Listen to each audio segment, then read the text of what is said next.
Hello everyone and welcome to my channel, and today I'll be reading an Arlecchino listener by me. You sat on the edge of your bed, the room dimly lit by the fading evening light.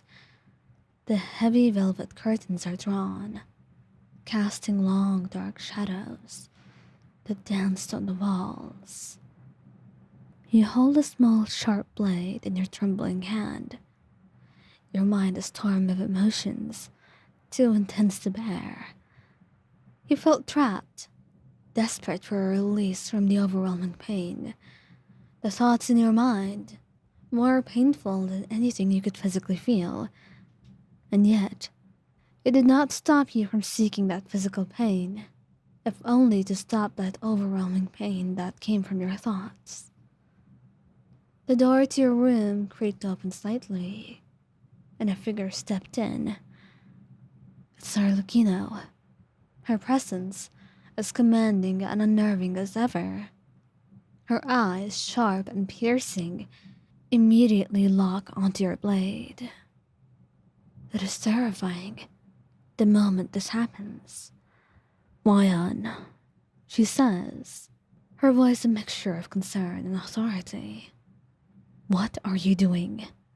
You freeze, the blade slipping from your fingers and clattering down to the floor.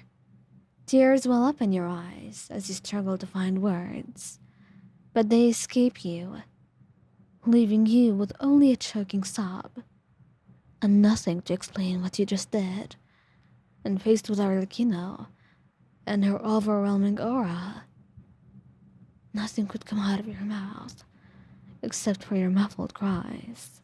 Arlecchino strides forward, her movements swift and graceful, and she kneels in front of you, her hands reaching out to gently grasp your own. Look at me, she commands softly, her tone leaving no room for defiance. You lift your head, meeting her gaze. Her eyes are filled with a mixture of anger, worry, and something else.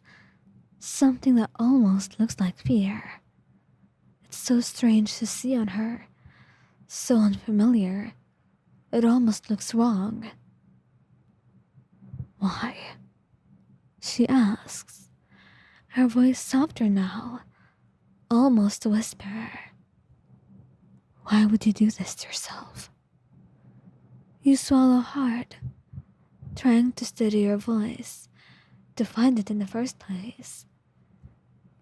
I don't know. There's so much going on. Everything feels too much, and this is the only way I can calm down. This is the only way I can feel in control. Father, I'm sorry. I really am. Her grip tightens on your hands, a sound reassurance of her presence. And you think this is the answer? Hurting yourself? I didn't know what else to do. You admit, your voice breaking. I felt so lost. I still feel so lost, and I don't know what to do. I feel so alone, sometimes, all the time. And I don't want to tell my siblings that. I don't want to worry them. Arlecchino's eyes soften, and she lets out a sigh. You're not alone, Wyan. You have never been alone. She pauses, choosing her words carefully. I know I'm not the best at expressing my emotions, but I care about you more than you can imagine. You find yourself shaking your head, tears streaming down your face. It doesn't feel like it. No matter how much I tell myself that you care, it doesn't feel that way. You're always so distant and so cold.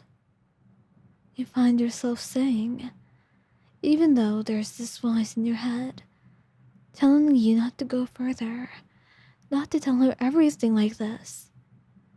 You were still scared. Scared of being abandoned. Or maybe Arlecchino getting angry at you. Whatever it was scary enough. But right now, you just couldn't keep those words inside of you any longer. Her expression falters for a moment, a flicker of pain crossing her features. I know, she says quietly, and for that, I am sorry. But understand this, you are my child, and I will always be here for you, no matter what. She pulls you into a tight embrace, her arms wrapping around you gently, and although it's unexpected, it brings a sense of comfort and security that you have not been able to feel for a long time. You bury your face in her shoulder. Controllably, she holds you. Shh, she murmurs, her hand gently stroking your hair. It's going to be alright. We will get through this together now. You're stronger than you think, and I will help you find that strength. You cling to her, feeling the warmth of her presence seep into you, slowly dispelling the cold darkness that has enveloped your heart. For the first time in what feels like forever, you begin to believe that maybe, just maybe, things can get better. Arlecchino pulls back slightly, her hands cupping your face as she looks into your eyes. Promise me you won't do this again, she says, her voice firm yet tender. I promise, you whisper, your voice shaky but resolute. She nods, satisfied with the response. Good. Now let's get you cleaned up and find a way to help you heal. You don't have to face this alone, Mayan. I am here, and I always will be. As she lifts you up and leads you out of the room, you feel a glimmer of hope igniting within you. The road ahead will be difficult, but with Arlecchino by your side, you know you can face whatever challenges come your way.